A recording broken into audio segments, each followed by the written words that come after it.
सब प्रेम साहिब बंदगी। आप सभी सदगुरु कबीर साहब के अनमोल शब्दों को, उनकी वाणी, उनके शब्द, भजन, सत्संग और उनके द्वारा बताए गए शब्दों को श्रवण कर रहे हैं। सदगुरु कबीर साहब का मूल ग्रंथ है बीजक।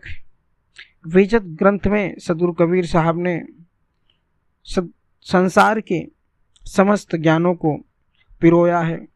आप सभी प्रतिदिन सदगुरु कबीर साहब के मूल बीजक ज्ञान को श्रवण करते हैं। सदगुरु कबीर साहब अपनी साखी में संसार के समस्त मनुष्यों को, प्राणियों को संदेश देते कहते हैं कि बूंद जो पड़ा समुद्र में, सो जानत सब कोय, समुद्र समाना बूंद में, सो जाने बिरला कोय।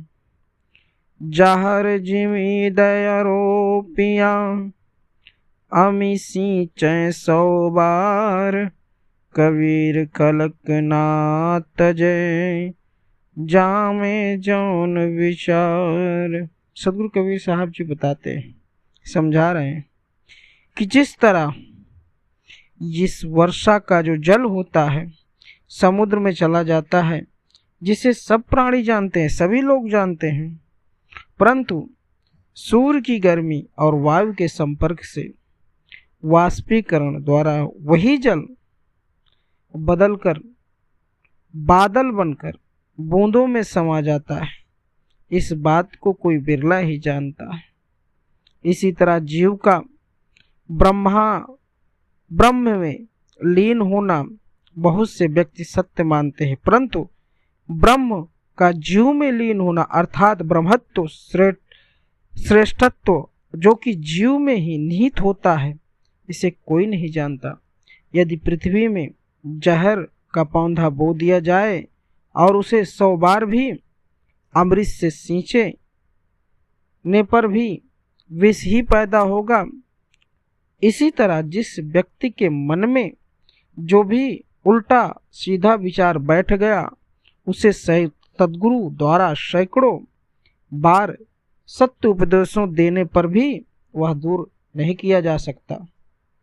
अर्थात जब तक आत्मा स्वच्छ नहीं होगी तब तक उस पर किसी उपदेश का प्रभाव नहीं होगा। सदगुरु कबीर साहब समझाते हैं, बता रहे हैं कि ऐसे मनुष्यों को, जिन मनुष्य के अंदर उनका जो आत्म है, ज्ञान है, वह क्षीण हो गया हो, उनके जो ज्ञान चक्षु हैं वह बंद हो गए हों, उसको कोई कितना भी समझाने का प्रयास करें वह समझ नहीं सकता। जब तक उसे खुद का, आत्मा का बोध ना हो, जब तक उसे खुद यह ज्ञात ना हो कि वह क्या कर रहा है, क्या नहीं कर रहा है, जब तक उसके ज्ञान चक्षु खुल ना जाए, तब तक किसी भी मनुष्य को समझाना बेकार है। सदगुरु कबीर साहब इसीलिए संज्ञा दे रहे हैं कि अगर किसी जहर के पौधों को चाहे जितना ही उसको अमृत से सींचो, लेकिन उसमें अमृत का कोई बूंद नहीं टपकेगी, क्योंकि विष जो होता है वह विष ही होता है। तो सदगुरु कबीर साहब के जो ज्ञान है, सदगुरु कबीर साहब की जो वाणियाँ हैं, उन वाणियों में वह अमृत छुपा है, वह ज्ञान छुपा है, जिसे मनुष्य पाकर अपना जीवन धन्य कर लेता है।